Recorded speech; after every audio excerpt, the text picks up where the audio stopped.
Hello everyone.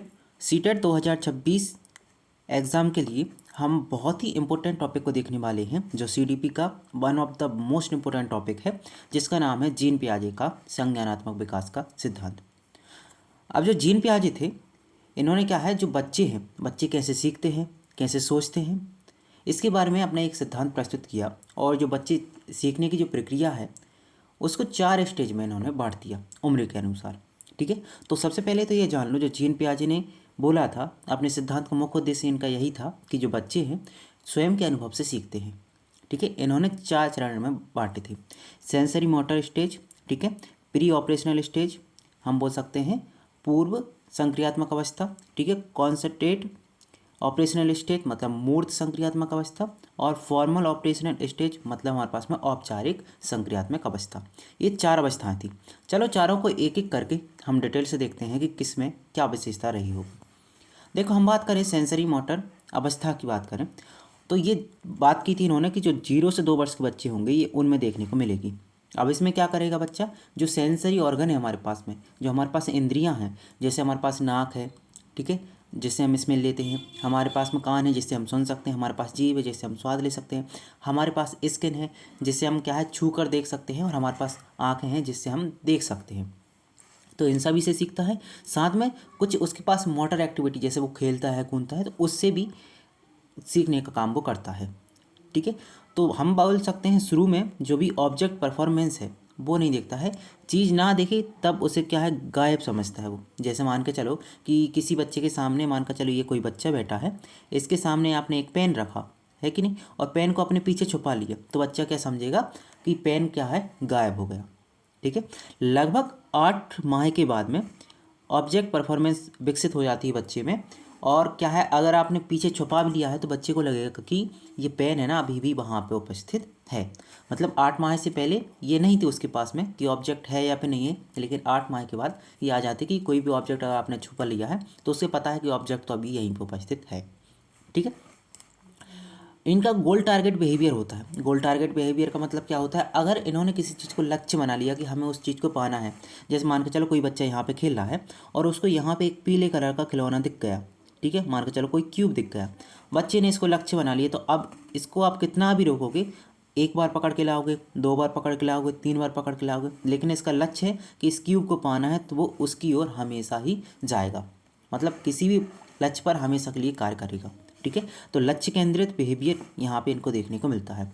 तो कैसे याद रखो, ट्रिक है इसकी जो भी सेंसरी मोटर अवस्था है, छूकर चलकर सीखो और सोचो बाद में। ठीक है, तो पहले क्या करते हैं, छूके हैं, फिर सीखते हैं, फिर जाके सोचते हैं कि आखिर ऐसा हुआ कैसे होगा। ठीक है, इसके बाद हमारे पास में जैसे ऑब्जेक्ट परफॉर्मेंस क्या होता है, हम अगर आप आपको बताएं तो अर्थ क्या होता है, चीज़ आँख से ओझल होने पर भी मौजूद है यह समझना। ठीक है, उदाहरण के कप के नीचे छुपा देना किसी भी खिलौने को, तो बच्चा उसे ढूंढ लेता है बाद में। कब कब ढूंढता है, लेकिन 8 माह के बाद में। 8 माह से पहले ऐसी इनके पास में नहीं देखने को मिलती हमें। ठीक है, ओके। अब बात करते हैं हम प्री ऑपरेशनल अवस्था की। ये 2 से 7 वर्ष की अवस्था है, लगभग आप बोल सकते हो 2 से 7 वर्ष की अवस्था है। तो आप बोलो कि यहाँ पे 2 से 7 वर्ष की अवस्था होगी प्री ऑपरेशनल अवस्था। इसे हम बोलते हैं पूर्व संक्रियात्मक अवस्था, है ना। कि अब यहाँ पे क्या होता है, यहाँ पे भाषा और कल्पना का सबसे ज़्यादा विकास होता है। तो आपसे पूछ सकते हैं भाषा का विकास कब होता है, तो आप बोलना भाषा का विकास पूर्व संक्रियात्मक अवस्था में सबसे तेज होता है, और यहीं पे कल्पना का विकास भी होता है। ठीक है, यहाँ से आपको 3 चीज़ें आपको पढ़ना है, बहुत ही इंपॉर्टेंट है। एक होता है आपके पास में ईगोसेंट्रिज्म, एक होता है एनिमिज्म, और एक होता है कंजर्वेशन। ये 3 की पॉइंट है, बहुत अच्छे से याद रखना, यहाँ से डायरेक्ट क्वेश्चन पूछ लिया जाता है। सबसे पहले हम बात करते हैं ईगो सेंट्रिज्म, जिसे हम बोलते हैं अहम केंद्रवाद। क्या बोल सकते हैं हम, अहम केंद्रण बोल सकते हैं, ठीक है, या हम केंद्रवाद बोल सकते हैं। ये क्या होता है, तो आप बोला अहम केंद्रवाद का मतलब होता है बच्चा केवल अपनी दृष्टि से किसी चीज़ को सोचता है। अगर आप उसे समझाओगे भी कि ये चीज़ ऐसी नहीं है तो बच्चा नहीं मानेगा। ठीक है, तो बच्चा जो भी सोचेगा केवल अपने अनुसार सोचेगा कि जो मैं बोल रहा हूँ वही सही है, और जो आप बोल रहे हो वो सही नहीं है। अहम का मतलब ये होता है कि खुद से सोचना कि जो मैंने सोचा है वही सर्वमय है, वही सर्वसत्य है कि नहीं। दूसरा आपके पास की पॉइंट है आपके पास में एनिमिज्म। एनिमिज्म का मतलब होता है हिंदी में जीववाद। क्या होती है हिंदी में? जीभ बात। जीभ बात का मतलब होता है इसके जो खिलौने हैं, जो भी आपने पास गुड्डा गुड़िया से खेलेगा तो ये मानता कि इन जो खिलौने हैं इनमें भी जान है। इसलिए कभी कभी आपने जब भी 2 से 7 वर्ष के बच्चे को गिरते हुए देखा होगा, और पेरेंट्स अगर जहाँ पे गिरा है उसको मारते हैं तो उसको सुकून मिलता है, क्योंकि उसे तो ये लगता है कि इसमें भी जीवन है। जैसे मुझे दर्द होता है, इसको भी दर्द हो रहा होगा, इसने मुझे दिया दर्द तो इसको। और जो भी है वो अपनी चीज़ों से बात करता है, क्योंकि उसे लगता है ये भी जीवित है, ये भी मुझसे बात करेगा, है कि नहीं? तो एनिमिज मतलब जीव बात क्या है कि निर्जीव वस्तुओं में भी उसको जीवित मानने की एक कल्पना हो जाती है। ठीक है। एक होता कंजर्वेशन। कंजर्वेशन मतलब संरक्षण का इनमें अभाव होता है। जैसे कि मान के चलो कि एक गिलास में पानी हमारे पास में यहाँ तक भरा है, और इसी गिलास में हमने एक कटोरे में पानी को ट्रांसफ़र कर दिया, तो अब बच्चे को लगेगा कि गिलास में पानी ज़्यादा था और कटोरे में पानी कम हो गया। तो ये अभाव हमें देखने को मिलता है कहाँ पे? प्री ऑपरेशनल स्टेज में। ठीक है। तो 3 चीज़ याद रखना प्री ऑपरेशनल में। एक हमें अहम बात देखने को मिलेगा, दूसरा हमें जीव बात देखने को मिलेगा, और तीसरा हमें संरक्षण का अभाव देखने को मिलेगा। ठीक है। ओके। तो ट्रिक कैसे याद रखोगे? प्री मीन्स प्रिटेंड होता है, मतलब इस अवस्था में बच्चा कल्पना में जीता, धीरे धीरे कल्पना करना शुरू करता है। इसके बाद आता है हमारे पास में 2 चीज़ें हमने अभी पढ़ी थी। एक था हमारे पास में ईगो सेंट्रिज्म, एक था कंजर्वेशन। दोनों के बारे में आपको मैंने बता दिया। ठीक है। ईगो सेंट्रिज्म में क्या था? बच्चा सोचता है कि सब वैसा ही दिखता है जैसा वो देख रहा है। और कंजर्वेशन में अगर गिलास लंबा है तो उसमें ज़्यादा पानी होगा, और अगर गिलास छोटा है तो उसमें कम पानी होगा, ऐसा ये सोचता है। ठीक है। मतलब अभी इसके पास में ये नहीं होगा कि संरक्षण का नियम क्या होता है, कैसे काम करता है, वो नहीं है।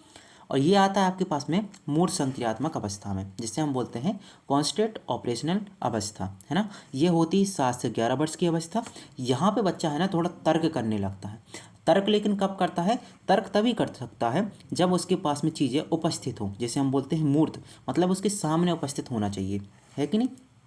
तो तर्क करना आ जाता है बच्चे को, लेकिन कब कर सकता है? जब ठोस वस्तुएं उसके सामने दिख रही हों। ठीक है। ये अब कल्पना नहीं कर सकता यहाँ पे कि कोई आपने बता दिया कि एक बड़ा पहाड़ था, तो बच्चा कल्पना नहीं कर पाएगा कि एक बहुत बड़ा पहाड़ था, एक उससे छोटा पहाड़ था। लेकिन अगर आपने वही बॉक्स के माध्यम से यहाँ पे समझाया मूर्त अवस्था है, तो बच्चा यहाँ पे देख कल्पना कर देगा कि ये बड़ा है और ये छोटा है। ठीक है। अब हमने जो जो चीज़ें वहाँ पे पढ़ी थी, जैसे कंजर्वेशन था हमारे पास में, ठीक है। रिवर्सिबल वहाँ पे हम भूल गए थे, तो रिवर्सिबल वहाँ पे नहीं थे। रिवर्सिबल का मतलब था अगर हमने बर्फ़ से पानी बना दिया है या पानी से बर्फ़ बना दिया है, तो बच्चा ये नहीं सोच पाएगा कि बर्फ़ से हम पानी दोबारा बना सकते हैं। ठीक है। तो रिवर्सिबल रिएक्शन जो है वो नहीं समझ पाता है कहाँ पे? पूर्व संक्रियात्मक अवस्था में। लेकिन यहाँ पे कंजर्वेशन मतलब संरक्षण को समझ सकता है कि पानी तो मात्रा समान रहेगी, चाहे अलग अलग वस्तुओं में रख दो। ठीक है। रिवर्सिबल मतलब अगर हमने पानी से बर्फ़ को बनाया है तो बर्फ़ से हम पानी को दोबारा बना सकते हैं। ठीक है। डिसेंट्रलाइजेशन विकसित हो जाती है, मतलब क्या है इसका? मतलब केवल एक जगह उसका ध्यान नहीं रहता, अब वो अपने ध्यान को बांट सकता है कि अलग अलग चीज़ें अलग अलग हो सकती हैं। ईगोसेंट्रिज्म जो भी है उसके पास में घट जाता है, अहम का बात घट जाता है, और ये भी सोचने की शक्ति बढ़ जाती है कि जो सामने वाला बोल रहा वो बात भी सही हो सकती है। ठीक है। ओके। तो यहाँ पे अगर हम बात करें कि एक होता है कंजर्वेशन। कंजर्वेशन का मतलब होता है रूप बदलने की मात्रा, जो हम पहले बात करते हैं। रिवर्सिबिलिटी का मतलब होता है उल्टा सोचने की क्षमता। अभी हमने बताया था उदाहरण कि बर्फ़ से पानी बन रहा है तो पानी से बर्फ़ बन सकता है। ठीक है। डिसेंट्रेशन का मतलब होता है एक से अधिक पहलुओं के बारे में वो ध्यान केंद्रित कर सकता है। जैसे मान के चलो कि जब डिसेंट्रेशन नहीं था, केवल सेंट्रेशन था, वहाँ पे बच्चा केवल देख रहा था कि अगर यहाँ पे पानी है, तो केवल वो गिलास को देख रहा था।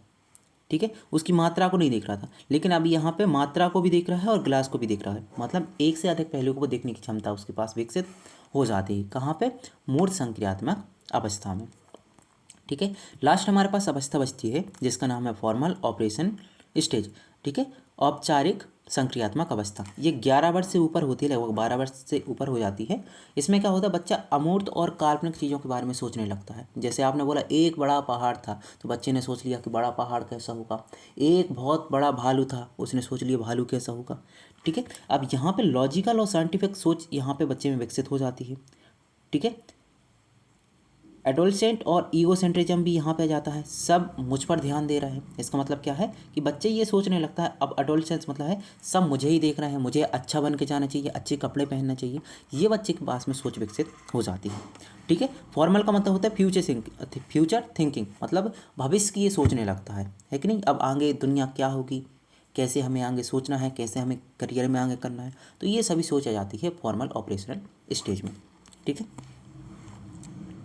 अगर हम बात करें जितनी भी अवस्थाएं हमने पढ़ी हैं सभी में हमें क्या क्या तुलना करनी है, कैसे हम एक उससे याद रख सकते हैं, तो पहले याद रखो जो भी हमारे पास सेंसरी स्टेज थी वहाँ पे हम इंद्रियों से सीख रहे थे। इंद्रियों के बाद हमने कुछ कल्पना की और भाषा से सीखा। ठीक है। भाषा विकास सबसे ज़्यादा यहीं पे देखने को मिला। फिर किया हमने ठोस वस्तुओं से, जैसे हमने ठोस वस्तुओं को सामने देखा, मूर्त वस्तुएं थी, वहाँ पे हमने तर्क लगाना प्रारंभ किया। और जैसे ही हम 11 से ऊपर के हुए तो हमने ठोस वस्तुओं को भी छोड़ दिया, जो हमारे पास मूर्त हैं, अब अमूर्त वस्तुओं के बारे में भी हमने सोचना प्रारंभ कर दिया। एक बहुत बड़ा ब्रह्मांड होगा, ठीक है, उसमें कैसे पृथ्वी की उत्पत्ति हुई होगी। तो इसी वजह से आप देखते हो ना कि आपका जो भी सिलेबस है वो इसी लेवल पे तय किया जाता है कि आप किस प्रकार से सोच रहे हो, आप कैसे उसे समझ सकते हो। ठीक है। जैसे मुख्य धारणाएं आपको कौन कौन सी याद रखनी है, सबसे पहले ऑब्जेक्ट परफॉर्मेंस कहाँ पे आती है, तो बोलना आप सेंसरी मोटर में। ईगोसेंट्रिज्म कहाँ देखने को मिलता है, जहाँ पे बच्चा केवल खुद के बारे में सोचता है, जो बोल रहा है वही सही है, प्री ऑपरेशनल में। ठीक है। एनी मतलब जीव बात कहाँ देखने को मिलता है, प्री ऑपरेशनल में।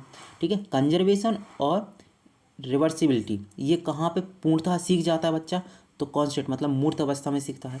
और जो हमारे पास में वस्तुएं उपस्थित हैं भी नहीं, अमूर्त सोच कहाँ पे विकसित हो जाती है, तो आप बोलना फॉर्मल में।